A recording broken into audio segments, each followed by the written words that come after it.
Hello, listeners, and welcome to a Geek Tragedy. I'm Stephen, known online as Plague Mantle for a whole host of exciting reasons. And I, apparently, am the host of this show. In that capacity, I would like to welcome to the pod the most erudite human and my best friend, Holly Property. Hello, Holly, how are you? Hello, I'm very well, thanks. Bit knackered, but otherwise good. Where's your head adornment gone this week? Oh, you mean my cat? I actually don't know. That's a danger sign, isn't it? It is a danger sign because at some point during the pod, he is going to leap up onto the chair on which I am sitting and scare the living bejeebus out of me. Always a bonus. And of course, our very own savage man and crafter par excellence, Mark Cordory. Hey, Mark, how are you? Hello, Stephen. I'm very well, thank you. Had a good, productive week so far.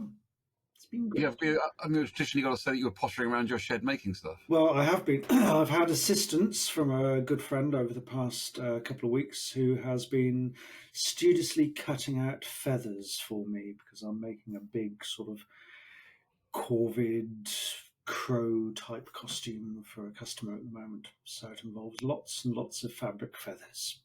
Yes, absolutely worth a shout out to go and look at your feed on Facebook or Instagram or wherever, because your skull, your crow corvid skull you made was absolutely outstandingly cool. You were too kind. I especially really enjoyed the video of it being removed from the mold. I found that very entertaining. Was it sort of, what is it, ASM? ASMR. ASMR, Yeah. that's one, yeah. Yeah, it's kind of like that peeling noise. It was great. Really enjoyed the it. latex out of a brand new plaster mold is quite satisfying. It looked really satisfying. To make a noise now. Sorry? I had a terrible hankering to make a noise now.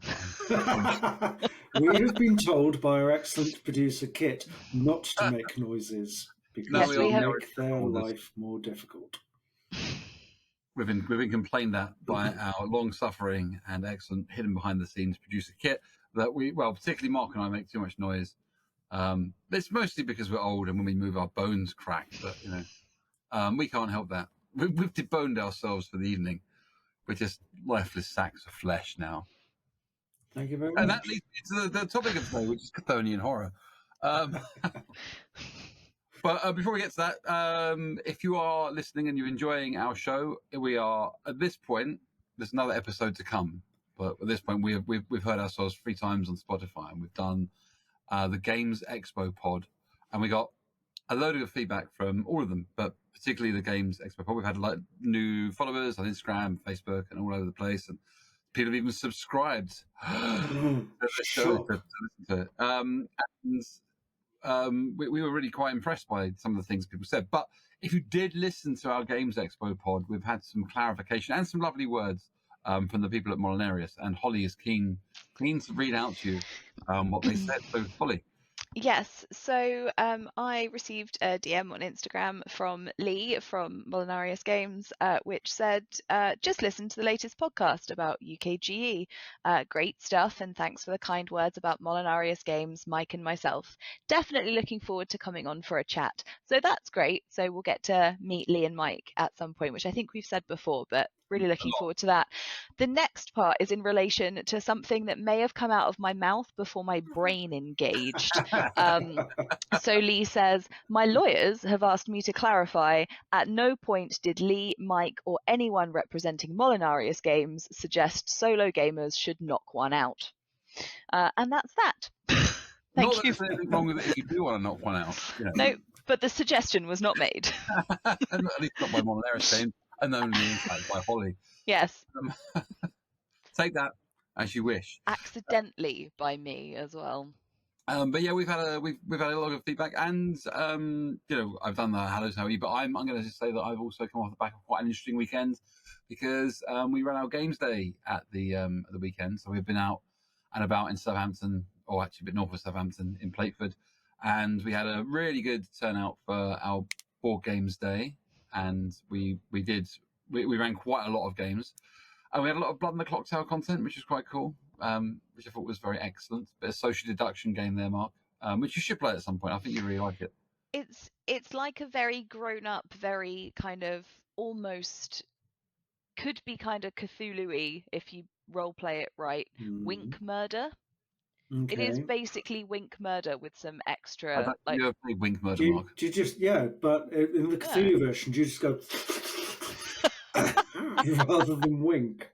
You can. There's no rule against it, but no, Mhm. just basically you get given a role. Everyone sits in a bit of a horseshoe. You get given a role, and that role has specific abilities quite often. So like you might know if the person in amongst the group there are evil dudes who are imps or demons or whatever, and they have committed the murder of the dude that tells stories at the clock tower, and you've got to work out who are the evil dudes. Some people might tell if the person sitting to their right or left is evil. But they're not sure. Could be both. It's a game of little facts and clear misdirection. And during the daytime, you get to talk to each other and try and work out who people are. And at nighttime, you all close your eyes, and then certain actions are taken. Like the bad guys will kill someone. Generally speaking, they'll point at who they want to kill when they're woken by the storyteller, and the other good guys might get little facts and snippets at nighttime when they're woken up. So And if obviously the bad guys kill everyone before you succeed, then I've you're all played a dead. game called Werewolf, which It's like that, but similar like mechanics. no, the werewolf's bad. It's just kind of a lot. It's like werewolf on steroids, effectively. Okay. Yep. Yeah, it's very good. Very good game. It's got a really big cult following. And I know we're kind of getting off topic here. I was just going to say that Blood on the Clock Tower was quite a lot of fun at the weekend. And we were doing a shout out to Molinaris, and we had the guy, we had Leon from Questony come down and demo his game, and he was very well received. Yeah. When you said cult following, So it's kind of got like you got the board game hobby as a whole, and like that kind of thing. It's like a big.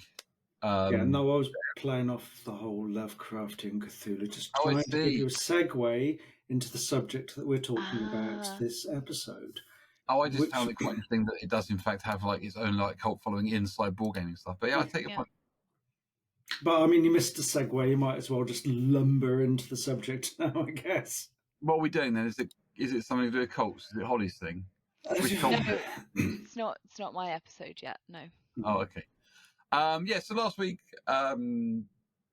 we did with the last episode you would have heard us talking outside the expo, wherever you were listening to. We had a long chat about how the works of HP Lovecraft specifically, and we talked about what an awful human being he was, but his works have survived, have affected the world the world in general, to be honest, and how it managed to survive the decades in its various formats, and how it's represented in the media now. So like how it's evolved, how it's survived, how it's spread, and the things that it's affected. And we got like kind of through talking about films, books, and I don't know, nightclubs, birthday cards, slush puppy flavors. I don't know. We got to talk about a lot of stuff. I've forgotten largely what it was because the expo was in between us, and I still don't feel like I've caught up on sleep from that.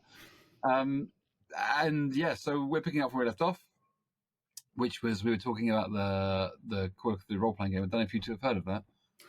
I'm not familiar with it. No. Actually, I believe I have. That's good. Mark's needs sanity check.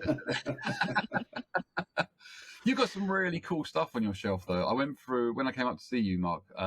We both came up to see you the other month. You have Green and Pleasant Land on your shelf, I believe, which is like one of my all-time favorite Cthulhu supplements, because I think we talked about how a lot of knowledge of the actual world is generated from reading Cthulhu books. So I know a lot about the 1920s. And that was one of my particular favorites. Have you read it recently? I haven't. It's just currently propping up other books on my shelf. But yeah, I mean, I think I played a couple of modules from it, a couple of adventures from it. It's been a long time since I've played any Call of Cthulhu, though. I mean, years. So I'm very, very rusty on the mechanics of it, and can barely remember which games I have actually played. It has been years, but I still have a fond memory for the games that I played for it, and I do enjoy it. I mean, we're here talking about Lovecraftian horrors, and quite a big fan of Lovecraftian horrors. So yeah, it's a good tabletop game. Yeah, and you can really feel the book speaking to you in the whole like kind of. Well, Holly, I was going to ask you before I got into that. Have you got a favourite supplement for Cthulhu? A favourite supplement for Cthulhu? Yeah, not like vitamin B or anything. Okay, well, I mean, I'm a big fan of a probiotic. For Cthulhu, I recommend you take probiotics. The probiotic of Cthulhu's. suffer quite a lot with some chronic stomach stuff, so I would probiotics. consume you, mortal, but I have not yet consumed my own probiotics. And we've come full circuit back to fibre. That's pretty much all that is. Which leads inevitably to spam. I was going to Spam. say, we like to spam our conversations with talk of fibre. But no, so I love Horror on the Orient Express. I think it's like I love the 1920s. I love the vibe of Horror on the Orient Express. I love the luxury. I love the sort of the sheer scale of it. I'm trying to but lure them into buying a Lego Horror on the Orient Express model. I do want to buy the Orient Express Lego model which goes on actual tracks. Real outdoor tracks. No, inside small You tracks. know. Mainly so that I can build it and then retrofit it to be a Lovecraftian Orient Express. But there was also, I can't remember what it's called, but it's the silliest supplement I've ever come across because the story is just a bit weird. And I read it at your house, Stephen, and it's that there's an island of people that have like shut themselves off from the mainland, and they have like sacrifices, and you have to go there, and if you're the police then they actually don't mind you, but if you're anybody else, oh, well, it's like it'll be in front of me on the shelf. I was going to say, is there actually Cthulhu Lego? There is no Cthulhu Lego as far as I'm aware. It hasn't got as far as Lego yet. That's sad. It hasn't got as far as Lego, but I am pleased to say that you could also take Lego Barad-dûr and from Lord of the Rings and add some tentacles, and that might work. I think it's called something like the Horror of Lonergan Island, but I can't see it on Yeah. it's up there somewhere. I read it and it was really bizarre because it was people on an island and they'd all shut themselves off entirely, and they were like sacrificing people to ostensibly what seemed to be what they thought were mermaids, but was actually deep ones. That's it. Yeah.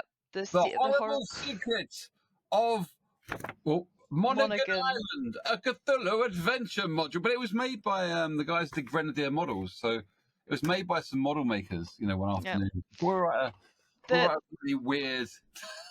The maps are great. The story, not so much. But yeah, I really enjoyed reading that one. I don't think I'd enjoyed playing it, but I really enjoyed reading it because it was a bit weird even by Cthulhu module standards. Yeah, I ran it in the mid-80s, when I was at school, when I was like 10. Anyway, so I'm glad Horror on the Express is one of your favourites, and I'm not sure how that speaks to how Lovecraft has influenced well. We just kind of got talking about Call of Cthulhu the RPG, which is good because that's a geeky topic, right? It kind of steers slightly away from it. I mean, my favourite is probably going to be horror as well. Are you all right, Holly? You're trying to get that reflection off your face. Yeah, this is really weird because I always sit here and I've never had the reflection of weird flowers on my head before. That might be Nyarlathotep. It might be Nyarlathotep. You never know. I'm just gonna. There we go. I'm gonna stay really still. I don't want to end up making a weird noise or anything. Okay. So I was going off with the fairies there, looking at my Cthulhu collection. I was just like, but I mean, my favourite probably is also Horror on the Orient Express because it was my big campaign that I ran when I was a kid, and it had amazing handouts. But I mean, that's for me is everything about Chaosium's work is their handouts are glorious. We picked up the Children of Fear at the Expo, which is a new 7th Ed campaign market. So set across Asia, which hasn't been sort of done as a big campaign before for Cthulhu. And again, it's just full of beautiful handouts, lovely handouts in the back. Yeah, so there we go. But yeah, so the RPG obviously completely influenced by Lovecraft, born of his works. And I think I said last time, it's the only role-playing campaign game, whatever, that's been published for as long almost as D&D. It's been going for like 40-odd years, other than D&D. But I mean, we're kind of stuck on RPG, so let's move on. We've ended the RPG section. And now we will roll smoothly into. That was pretty smooth, right? I was so smooth. So professional. I'm in awe. Didn't even notice. No. Well, on my notes just say wrap up the RPG section. You know, I kind of felt maybe like I did that. I'm not sure. If that segue was an animal, it'd be a greased leopard. Well, actually, That I'm smooth. going to ungrease my leopard briefly. The statement that I want to bring into For the listener, this is not a euphemism. No, I want to bring that into common parlance. I think I'm going to ungrease my leopard. That sounds amazing. Because I do remember a thing I wanted to talk about for RPGs because it was something that Holly and I were talking about. So like Cthulhu particularly has got, you know, when you talk about the RPG, it's got really cool different flavors of how it runs. So you've got like Call of Cthulhu, which is your standard Cthulhu. Or look at it, it's very exciting. You've got Delta Green, which is another one straight off the bat, which is set like kind of in a universe where the X-Files is kind of materialized around the investigators, and they're kind of born of a more military background, and they're doing stuff in different time periods, and they've got much more knowledge of the mythos. And you've got Achtung Cthulhu, which is a very pulp fiction Second World War Cthulhu. You know, I love the fact that it's got different. It's kind of like I love particularly the pulp aspect of it. I think that's pretty cool. It's been turned into this. Everyone's much stronger and much more kind of like ridiculously overpowered as characters. But we'll talk about the board game. We'll talk about Death May Die. But yeah, so that was me ungreasing my panther or whatever it was. Leopard. You ungreased your leopard, which actually has kind of just... Ungreased or degreased? Ungreased suggests that you can just kind of reverse the action of greasing, whereas degreased suggests you've got to put some effort and you've actually got to bathe the leopard. Again, not a euphemism.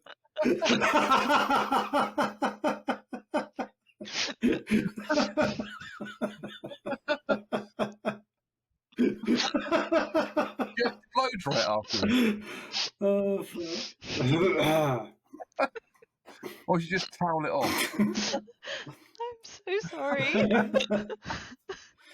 You're going to have to change your name to a holy euphemism or something. Sometimes the words come out of my mouth before my brain realizes how they're going to sound. That was one of those instances. Really? Perfect. Anyway, horror. It was probably quite horrible to listen to, I imagine. Well, anyway, now that we've degreased the leopard and whatever, and it's had a bath and we've gently toweled it off, it's ready for re-greasing. God, it's nice working with professionals. This is the best segue ever. So, freshly re-greased, let's move into actually section 1 after we've wrapped up RPGs. And we're talking about... sorry, just do this face. We're talking about computer games, board games, card games, and the like before we kind of move into our last section. So, I obviously I've spoken a lot because I've done that leopard bit just now, and for the wrap up, whatever it was, it a panther? I've forgotten already. It was a leopard. Yeah, it was still a leopard. So games, PC games, Xbox games, whatever. Cthulhu pretty quickly translated its way into the world of PC games. I've got some to talk about, but I'm going to let you guys talk about yours first. So, Mark, I know you had Alone in the Dark was something you've mentioned quite a lot. Yeah, I mean, Alone in the Dark was probably the first third-person survival horror game, which heavily inspired the way Resident Evil was composed and ran. But yeah, Alone in the Dark was published by Infogrames, French company. When would that have been? That would have been early 90s. And it was glorious. I mean, by today's standards, it makes Minecraft look high-tech and realistic. It was very, very blocky, but it was Edward Carnby, or I can't remember the female character. He had an option of playing two characters. Entered Ducato Mansion and explored, and it unveiled a lot of Lovecraftian subtext, but it wasn't really ever. It wasn't Explain. Words. Holly, you're good at words. Explicit. Thank you very much. That word. It wasn't explicit within the story, but it had a very Lovecraftian subtext to it, and it was a wonderful game. How did it make you feel when you were playing it? I'm very excited about the future. I mean, it was the early 90s. Anything could happen. Look what they can do. You can have these 3D polygon figures walking around. And it had So you wonderful didn't take away music as like well. kind of horror vibes. You just took away from it like, "Great, it's the 90s." No, it was really, it was lots of nice little jumps in it, a lot of tension in it. I mean, once you'd played it, if you knew what you were doing, you could probably go through the game in like 3.5 hours from start to finish. So it wasn't an extensive game, but it was pretty groundbreaking in the same way that, say, Wolfenstein was groundbreaking for being a first-person shooter. Then I think Alone in the Dark was groundbreaking for being a third-person polygon-driven. I think you're probably right. Survival horror. Definitely right. But I did. I mean, that was probably the first. Lovecraftian feeling PC game. But I did a quick check before we came on. So I just typed in Lovecraftian computer games. Was your Leopard properly greased when you checked it? Oh, it was well greased and it took a run up. Yeah, it didn't go in dry. So, and apparently, at present, there stand to be about 50 different computer games, all with a Lovecraftian theme to them. Yep. Which just shows how extensive his work and his creations have infused. Well, we checked that list, and the one that Holly wants to talk about wasn't on that list. It's, and I would imagine that people go, oh yeah, but a lot of people haven't heard of the game that Holly wants to talk about because it was something that we discovered during lockdown. But I just want to frame before we kind of go on to Holly's one. You talking about very old games that were kind of a bit jump scary and things. Did anyone play Metal Gear Solid or Metal Gear? Yeah. Do you remember when it was on? It was such a long time ago. I think it was on Xbox, but it might have been on PlayStation. PlayStation, I think. PlayStation. And to beat the main bad guy at the end, you had to change your memory card slots around, your controller slots around. Do you remember that? No.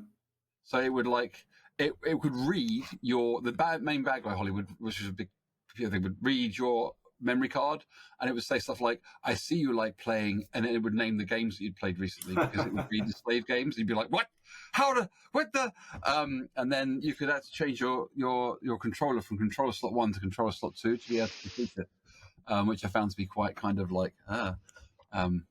But anyway, yeah, it was very cool. And the PC version now doesn't have that in it, so if you play the PC version that's rewritten for that's not in there because you can't do that, so it just jumps into this really weird boss ending that has no explanation.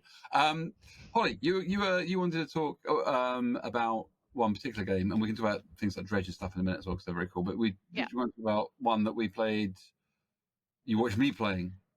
Yeah, so it's called Draugen, and it's a point and click adventure based game. Which is set on an island, which I believe is called Draugen, and it's in Monkey Island. Not Monkey Island. It's no. like a point and click game. That it's more like a full on your first person running around the place. Yeah. Third person running around the place.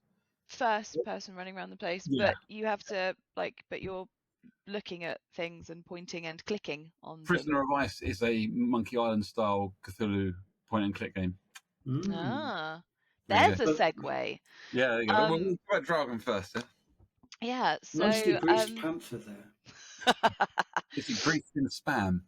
So you play a guy from the 1920s who is looking for his sister who went to this island in Norway and has there might disappeared. Be spoilers if you haven't played Draugen and want to. I know I'm not gonna spoil that. I'm not gonna spoil it because we don't actually know what happens. No, we have never finished it because I am too scared to finish it. So it starts and there's a you have a friend with you who is called Alice, and she is sort of like she's one of your friends, and it opens with you rowing. She's like 17, I think. Yeah, she's a young adult. You're like a human being. Yeah, and you're like, I think she's your ward, and she's chosen to come with you to this island to help you find your sister. And you get to the island, and there is no one there absolutely no one there. And in some places you find things that are written on doors in Norwegian that you can either wait and find out what they mean, or you can put them into Google Translate, like I was compelled to because I was terrified. And you go and try and find the people that have written to you. Which really added to the kind of Chthonian, we're doing an investigation kind of side of things, which is very cool. Yeah, Just like translating stuff, and we were like, "Oh my god, what the?" for Because sure. you've got For that kind sure. of Silent Hill aspect to it, where like you know when you look at stuff in Silent Hill, it takes you away from the act. So you're in a room and there's windows and stuff, and then you go to look at the thing, but you can still see the windows in your periphery, and there's stuff running past the windows and shit, and you're like, "Fuck, I'm looking at this bit of paper on this table. Crap." It's very good. It's the first night that you're in, so you go to the house where the people who have written a letter to you to talk, to say, yes, your sister was here. You go to their house and there's nobody there, so you decide to stay there and wait for them to come back, and you wake up in the middle of the night with a door slams or there's some movement outside of a window, and it's all done in a very sort of anticipatory way. But nothing ever breaks that tension. You never find, or at least as far as we got into the game, there was never anything concrete to break that tension. So it was you were constantly riding like the edge of that kind of like the edge of that catharsis. Like you never got like the jump scare, you never got the you never got to see anything or anyone.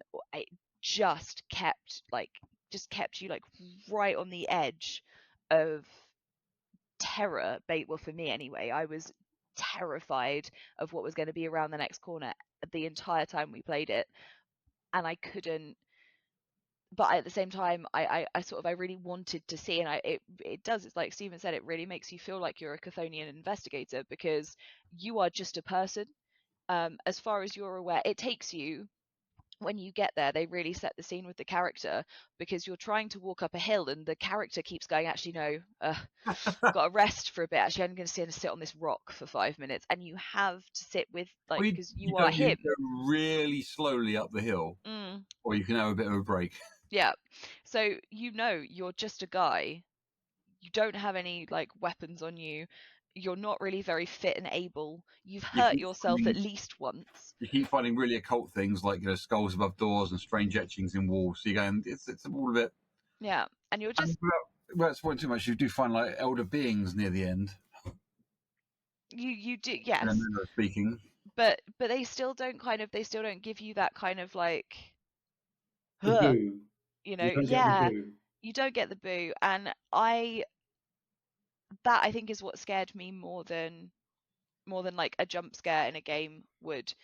And I feel like just that level of keeping the tension on the edge of sanity, that's where Lovecraftian horror is strongest. Like, because you're not supposed to see what's beyond the veil. You're not supposed to see behind the curtain. You're not supposed to look. You're supposed to get to just that precipice and then realize that you're just a person and pull the fuck back before you go insane. Can I ask you both a question then? Like, and this is going to rely heavily on your knowledge of how I'm about to explain a thing, because it's just something that's kind of popped into my phron. There's a lot of films, particularly in the North, the tweenies, about like kind of European films, or they're set in Europe, set in Norway, or sorry, not European. In fact, I'm trying to say the word Scandinavian films, where you've got like the big forest gods ambling about and terrifying people, and people sacrifice things. Obviously, those are those are Scandinavian stories. But I just the way we're talking about this game, which was set in the sort of that area, and how the translation of that is probably something rooted in that kind of Scandinavian myth, right? But do you think you'd get the stories told in the same way in those films, in those computer games, without that Chthonian influence, without Lovecraft's kind of that yawning cosmic horror that kind of he writes about, which I think is translated very nicely into those films? Or do you think that the myth alone would be enough to kind of inspire people to write in that way? There you go. I think that's a good question. I think that it's neither of the two of those things. I think that that the interplay between them is obviously very important and has been, but I think that they also exist in entirely separate and disparate worlds. So you will get, films and you Scandinavian folklore is huge on Mhm. don't walk off the path, don't look, eyes forward, off you go. Like make sure that you stay to like well-trodden things and always have some, always have like a little hunk of meat on you that you can toss to placate whatever being is lurking in the woods. The greased leopards. I don't think there are greased leopards in Scandinavia, but maybe. And I think that How do people segue to other topics there? probably through the use of words, good words, proper words, not ones that cause embarrassment and shame to you and your ancestors, for generations to come. You're saying about the whole anticipation thing and the tension being in something might happen, but it hasn't happened yet. I mean, I think within films, just briefly going into films, two of my favorite films work on that level so well. One of them is the original The Haunting in black and white, and That's- everything is inferred. You never get to see really anything. It's all a matter of anticipation. It's sounds, it's people's reactions to the environment and to these cues which are within the house. But you never get that release really of like, oh, there it is. And I think also Alien as well, that the amount of shit, is it just around the corner? Is it in that air duct? And the brief glimpses you get of it is mostly a hidden creature, and it's mostly the tension comes from the anticipation of, are we going to walk into this room and will it be there waiting for us? So that whole mechanic that you're talking about there is very much, I think, at play in those.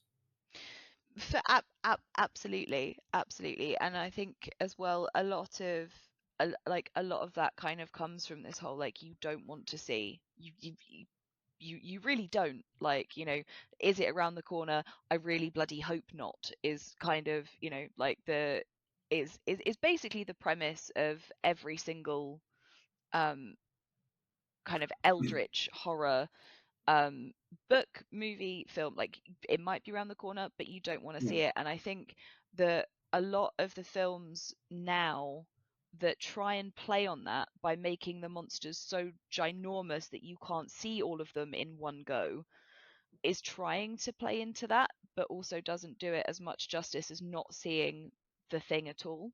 Yeah, I can't remember where the quote is from, and this isn't a perfect quote, but it was basically the anticipation of opening the door and thinking what might be behind it is far scarier. I mean, it could be a 10-foot, five-eyed, clawed, winged monster, and you open the door and it's only 7 foot tall and it's only got 3 eyes and the wings are really small. And it's like everything, the actual reveal is always going to be slightly disappointing because your imagination is so much more active when you're not seeing something. And I think we're straying from Lovecraft as in referencing a lot. It's about how he's inspired the work. Yeah, exactly. And within his books, there is always that thing of what is it that that I could encounter, and it's always that anticipation. It's the anticipation of something that he plays on so well in his stories, even if technically they're not particularly well written. Well, we touched on this last time, didn't we? We said that like a lot of his ability to frighten people is sort of cemented in the place, the time that he lived, and how easy it was to become isolated, and how he would focus on things like this house had really powerful dogs, and they would like eat anyone that came near the house, but something had eaten them. And something had driven them off, something had frightened them. There were occasional prints and scuff marks in the dirt and the sand. His ability to A, set the scene of isolation, B, to give the thing that you were against no face, and then C, to make it actually human because it was usually infected. Well, it was usually controlling a human or had influence over a human, and there was that conceptual idea that he had in a lot of his work. He's carried through in so many films and stories and games and stuff today. I'm trying to drag the whole thing back to computer games, which is what we were discussing. I'm just waiting for the opportunity. Yeah, okay, well, let me take the Greased Panther and very well drag it back. I will allow this. Okay, fine. Come with me, Greased Panther. Tonally, I think the games which work the best they seem to have like quite there's a melancholy about the games. You're not loaded down with big weapons and lots of hit points and all of that, and the worlds that the computer games create are okay. My biggest example here would be a game called Sinking City, and that is actually quite a depressing game to play because the whole game is just really melancholy. The visuals are all sort of drab. It's always raining. The city is basically flooded. The music is just very evocative, but it's not an enjoyable game to play. But it is very Lovecraftian. I was actually going to say it's on the road of Dredge. Dredge. Yeah. That's the one you're on the sailing boat, isn't it? Yeah, I quite enjoyed that. That was quite fun. I watched because it's great because it's taking down the road of they made a game about fishing, and that was kind of the concept. When you look at it, that's the concept of the game is that you're a fisherman, but you're out at sea on your little boat. I'm on my fishing boat, and then it gets foggy, and your boat gets a bit damaged, and it sinks or whatever, and you end up waking up in this little island full of weirdos, deep ones, basically. And they won't let you leave because you've got to go fishing for them because their last fisherman died mysteriously. And you've got to catch fish. And that's kind of the very basic concept of the game: is go out there and catch fish. Yeah, it's fun. I'll give a shout out to my favourite Twitch.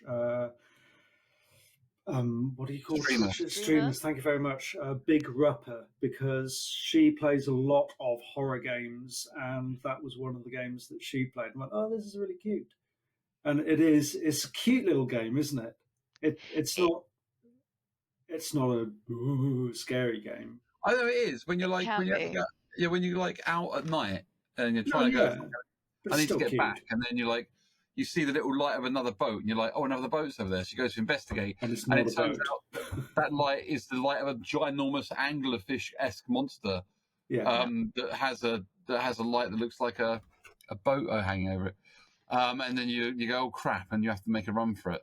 But yeah, I mean that's a very cool a little Lovecraftian game. It is. I just with that one I really like the way how it starts out and you're just catching fish. You're genuinely just trying to catch fish and earn some money and upgrade your boat, and it kind of feels very much like Stardew Valley on a lake. That guy that buys them off you, he's a bit weird. The guy that buys them off you, he is a bit weird. But you can kind of just get on board with the fact that the people on this very isolated, small collection of islands are a bit weird. But then the fish start getting really weird. And you start kind of catching really strange fish, and then the requests become weirder, and then bits of your boat are alive, and it's just a bit I think from everything that we've said about the games that we had, the games that kind of really fulfill that Lovecraftian horror and that tension and have that sort of that melancholy behind them is Isolation. You are one person in a new place, or you are one person helpless, and you are helpless. There is nobody around you. Things that you would normally have with you, like your money or your phone or your family or your friends, your support network, it's all gone. And you're on a crappy fishing boat in Weirdosville, and you don't know how to get out. And that's very such cool. a tiny little boat as well. It is. It's a very tiny boat. And yeah, we could talk for ages about games like Sunless Sea or Darkest Dungeon, or indeed Prison of Ice, Dark Corners of the Earth, or The Call of Cthulhu. And I'm just going to touch very briefly on Dark Corners of the Earth because it is so good at being an homage to excellent Escape from Innsmouth, or Shadows of Innsmouth rather.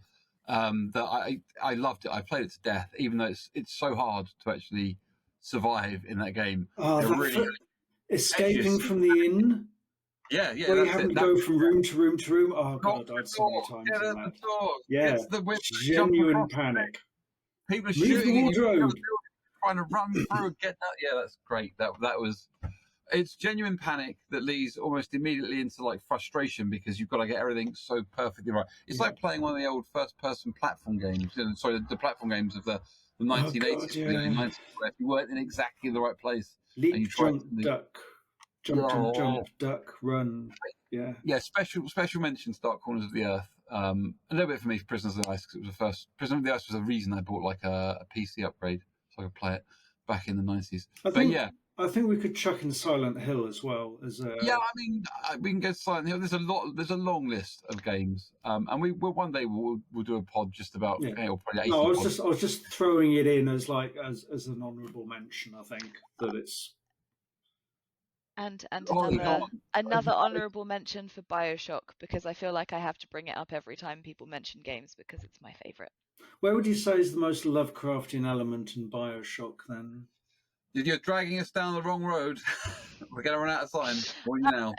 It's the isolationism, and you are just one person, and it's again it has that tension. Everything's very human, but you're very, very, very alone. Big Daddies are very human, are they? Big Daddies have humans in them. Yeah, it's true. Do you even become a Big Daddy in one of them? Oh, spoilers, man! Spoilers. The statute of spoilers has definitely run out on BioShock. Definitely. I refuse to believe otherwise. Especially now they're making a Netflix series. Well, not another couple of years though, unfortunately. That is computer games. The last nod I've got on my list of that is that they're making the new game where you get to build a city of Chthonian cultists and rise up the shrine to your gods and try to summon them down from the depths. Which I think is going to be interesting because it's basically The Sims. It's like it's like sort of like Sim City or whatever, but for cultists.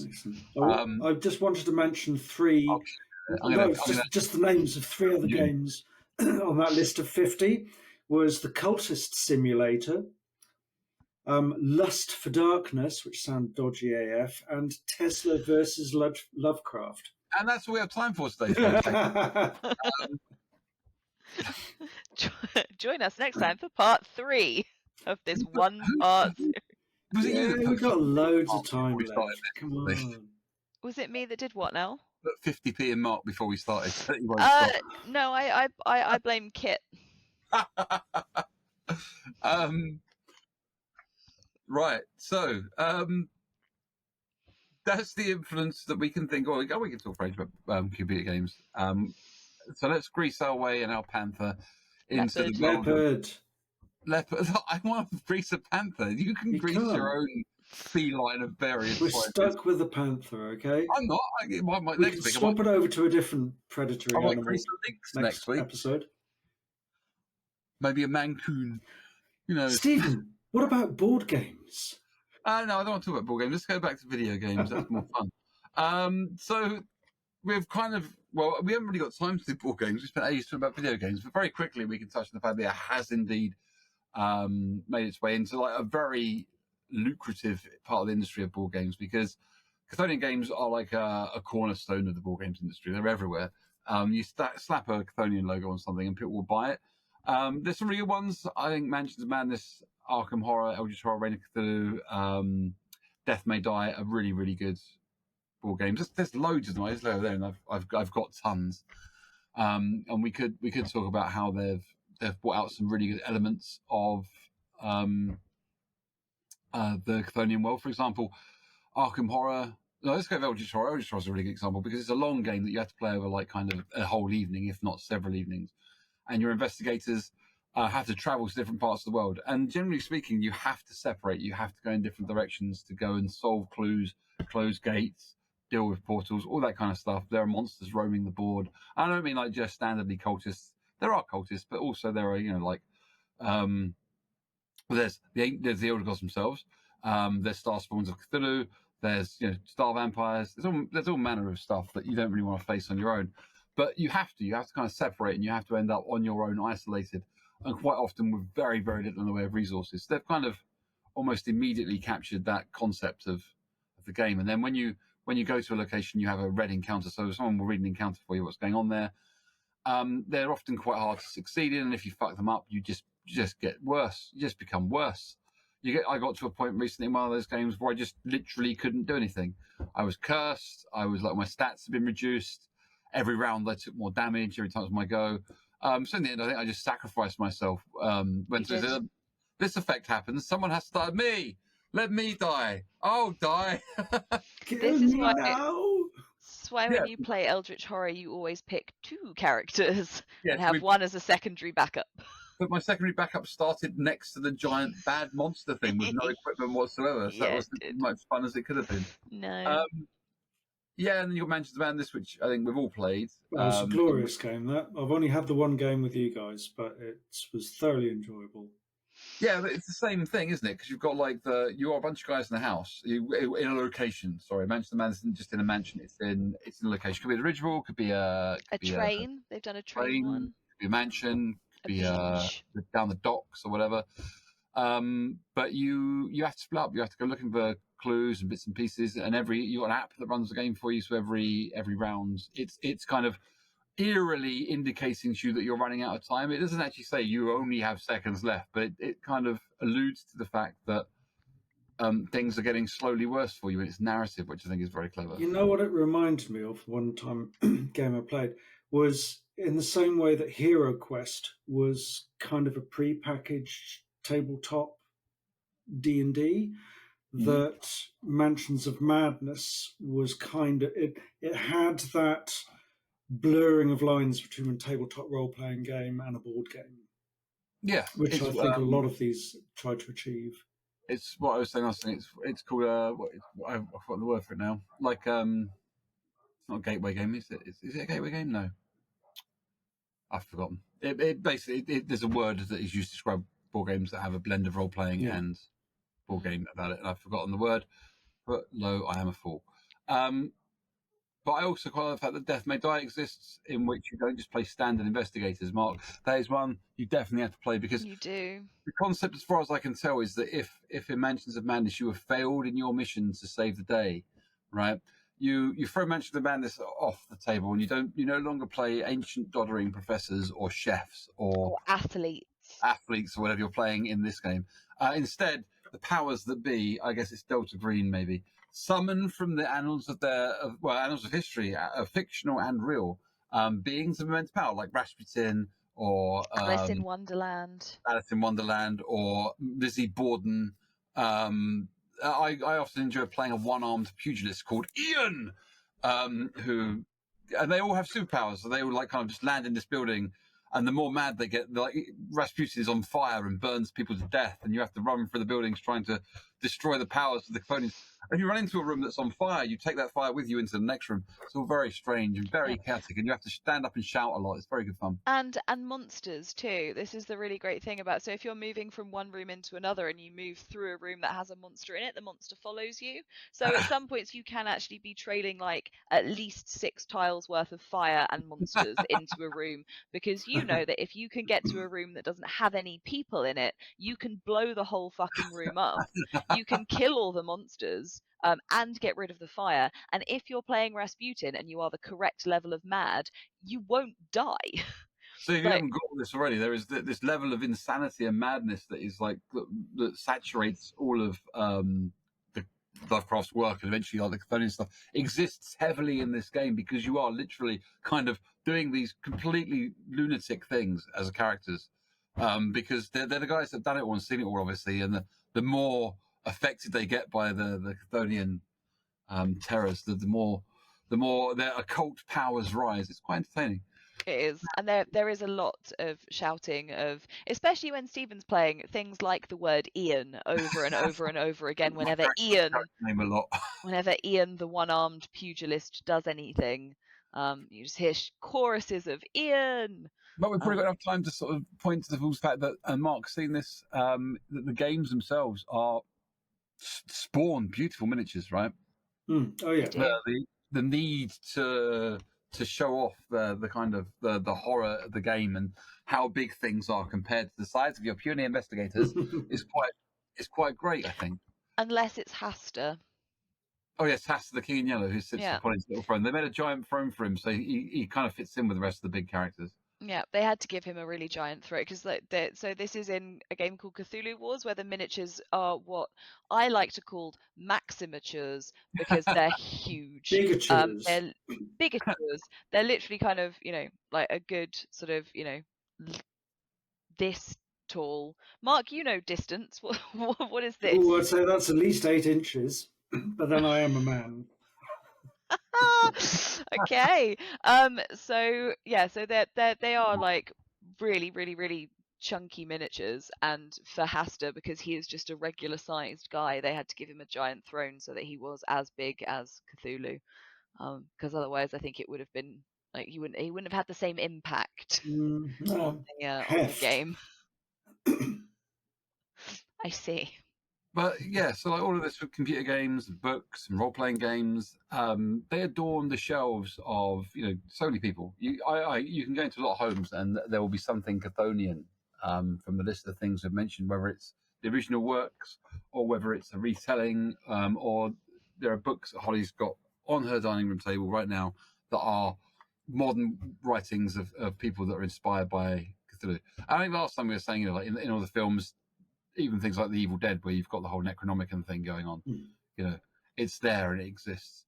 And our last section, which we have like about 6 minutes for, is about a Cthulhu in every home, and the other things that exist in and around us. And it's our cue for all of us to hold up for those that are doing the viewing, our Cthulhu-related stuff, because these plushies are exactly what.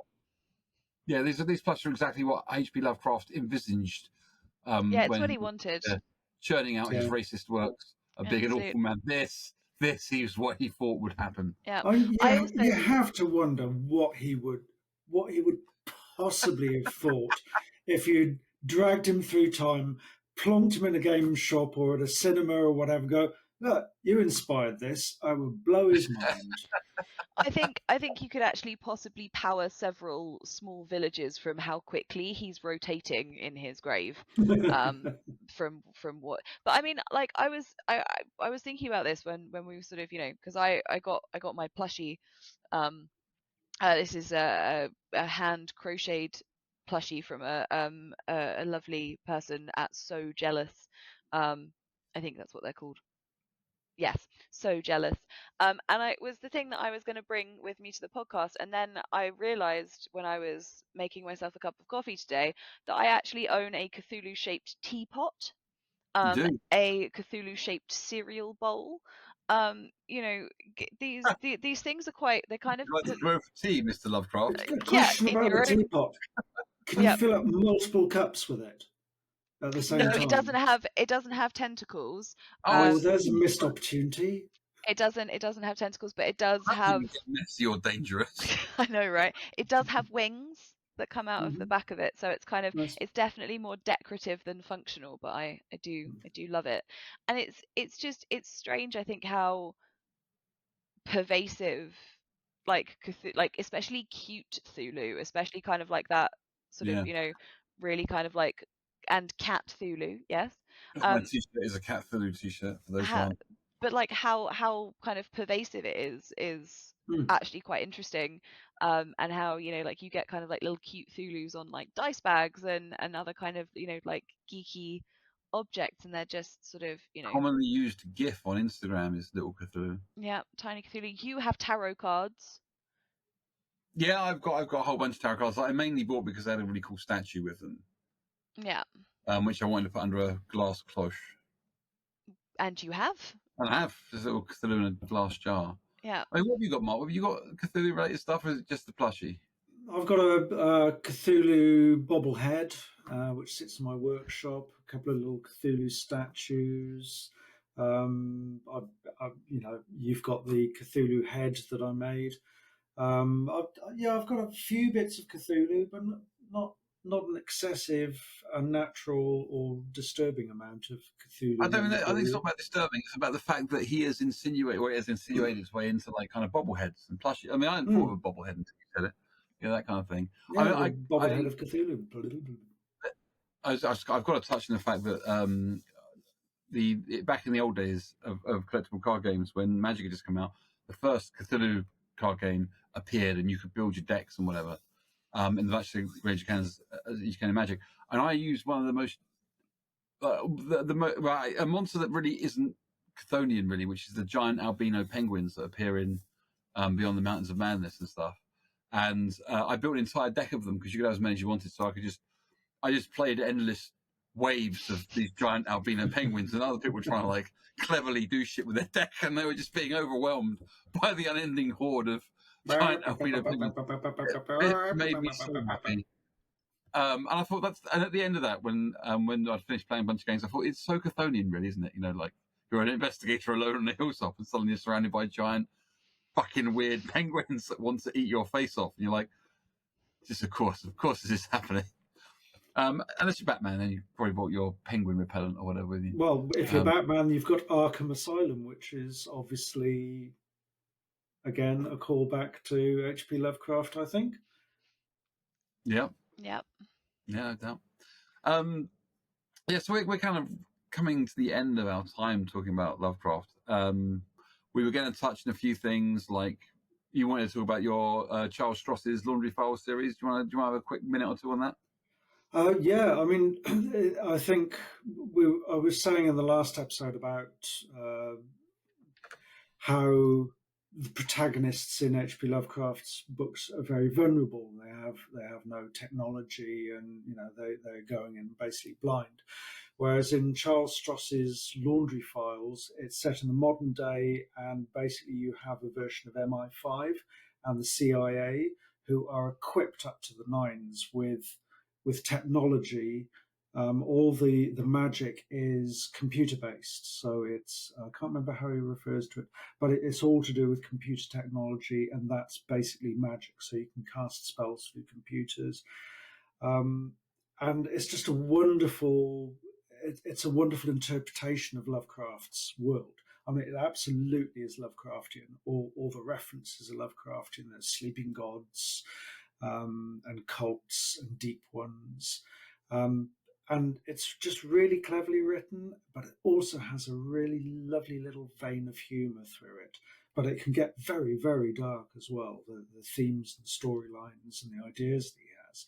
Yeah, definitely Lovecraftian dark, but just with that hint of humour, and I think that's just a really good balance he's got there. So Charles Stross, Laundry Files, I would definitely recommend checking that out if you're a fan. There's an endorsement there, listeners.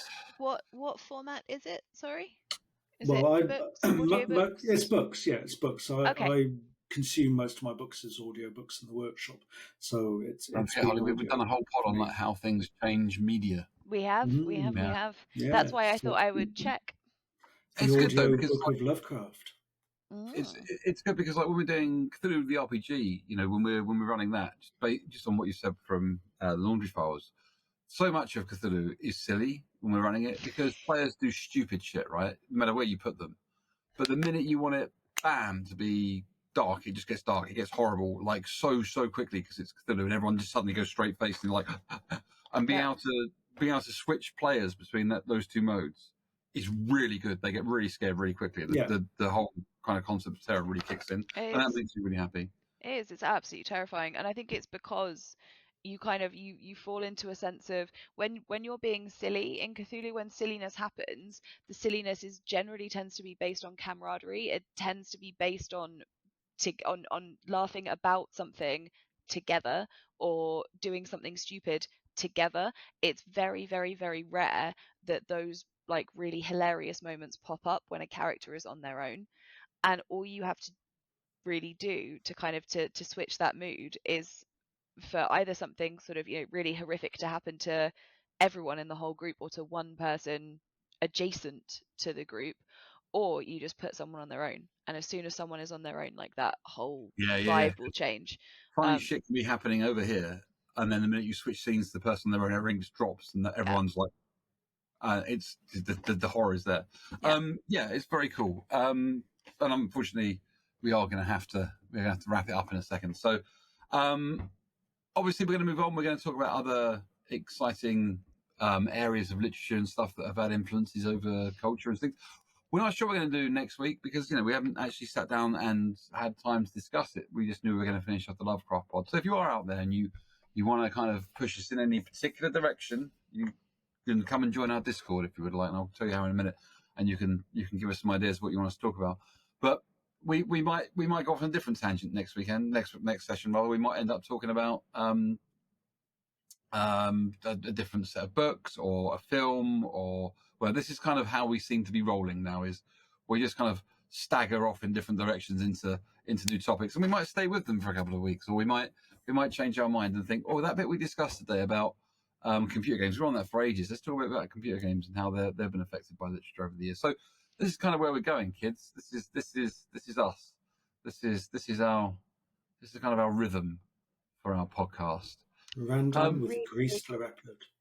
Yeah, but also I really want to go We're and not renaming research. Grease Leopard, okay? No, absolutely not. I want to go and research isolationism in horror and in literature because I think that's I think we've struck on a theme there, quite an interesting one.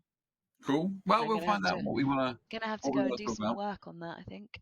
So we will sit down because that's us beautiful people. We are basically done for the day, but we will sit down and we will have a chat and we'll throw out some ideas on Facebook and on Instagram and stuff. If you want to comment on there, you can. If you want to give us some real direction, like I say, you can find us on our Discord.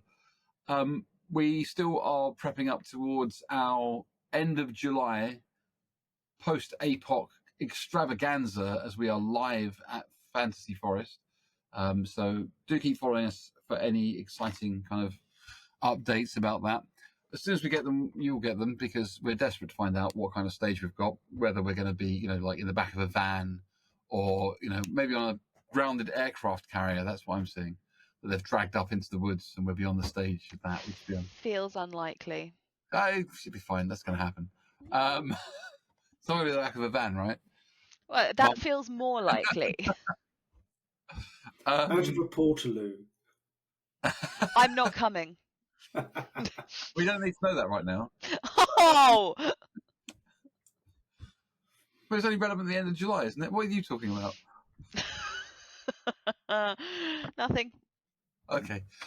So, if you want to ask questions, know more about upcoming events, just click on the link in the podcast description. There's a whole bit I do at the end of this, that's pre-recorded that gives you all the information that you need. But we are starting up. We're building our community. Hopefully you're part of it.